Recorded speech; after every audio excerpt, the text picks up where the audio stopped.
বাতাসে ভাসার মাত্র ৩ সেকেন্ড পরই একসাথে বন্ধ হয়ে যায় দুর্ঘটনায় বিধ্বস্ত বিমানটির ইঞ্জিনের জ্বালানি সরবরাহের সুইচগুলো। তদন্তে উঠে এসেছে এয়ার ইন্ডিয়ার বিমান বিধ্বস্তের চাঞ্চল্যকর তথ্য। ১২ জুলাই শনিবার ভারতের এভিয়েশন দুর্ঘটনা তদন্তকারীদের প্রকাশিত প্রতিবেদনে বলা হয়েছে, জ্বালানি সরবরাহ বন্ধ হওয়ার কারণে বোয়িং 787 ড্রিমলাইনারটির গতি দ্রুত কমতে শুরু করে এবং নিচের দিকে নামতে থাকে। ককপিট ভয়েস রেকর্ড অনুযায়ী একজন পাইলট আরেকজনকে প্রশ্ন করেন, আপনি কেন জ্বালানি বন্ধ করলেন? জবাবে অপরজন বললেন, আমি বন্ধ করিনি। কিন্তু কারা এই কথা বলেছে, ক্যাপ্টেন নাকি ফার্স্ট অফিসার, রিপোর্টে তার উল্লেখ নেই। বিশেষজ্ঞরা বলছেন, এই ফুয়েল সুইচ স্বয়ংক্রিয়ভাবে বন্ধ হওয়ার কথা নয়। এটি এমনভাবে তৈরি যাতে ইচ্ছাকৃতভাবে নাড়ানো ছাড়া নিজে থেকে চালু বা বন্ধ না হয়। মার্কিন বিশেষজ্ঞ জন কক্স বলেন, এই সুইচ অনিচ্ছাকৃতভাবে সরানো অত্যন্ত কঠিন।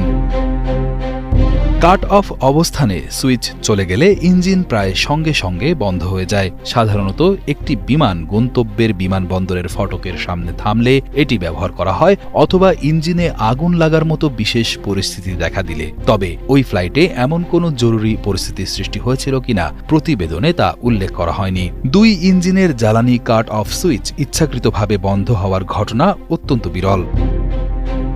তদন্তের প্রাপ্ত তথ্য থেকে বোয়িং 787 বিমান বা এর দুটো ইঞ্জিনের কোনো যান্ত্রিক বা নকশাগত ত্রুটির ইঙ্গিত পাওয়া যায়নি। বিশ্লেষণে জ্বালানিতে ত্রুটি বা বিমানের ফ্ল্যাপ ভুলভাবে নিয়ন্ত্রণের কোনো লক্ষণও দেখা যায়নি।